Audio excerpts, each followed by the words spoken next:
বাচ্চাটাকে দেখতেই পাচ্ছেন আপনারা। এই বাচ্চাটা ভীষণই মানে ওকে দেখতে ডগিদের মতো, তবে ডগি বলে আমার মনে হয় না। আপনাদের কি মনে হয় আপনারা সেটা কমেন্টসে জানাবেন।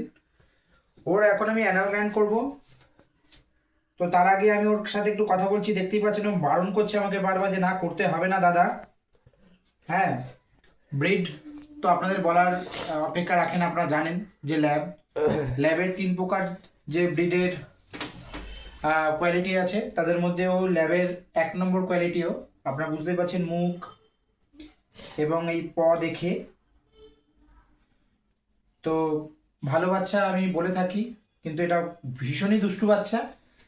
কারণ ও মানুষ বলে আমার মনে হয়, যা বলবেন ও সব কথাই বোঝে এবং সব কিছুই করে মানুষেরই মতন। তো আজকে ওর অ্যানাল গ্র্যান্ড করবো।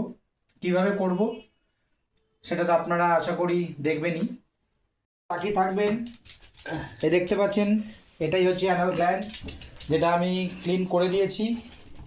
এবং এই অ্যানাল গ্ল্যান্ড থেকে কী কী হতে পারে সে বিষয়ে আমি আপনাদের নেক্সট ভিডিওতে জানাবো, বা আপনারা গুগল করে নিজেরাও জানতে পারেন যে anal gland, doggy's anal gland কী।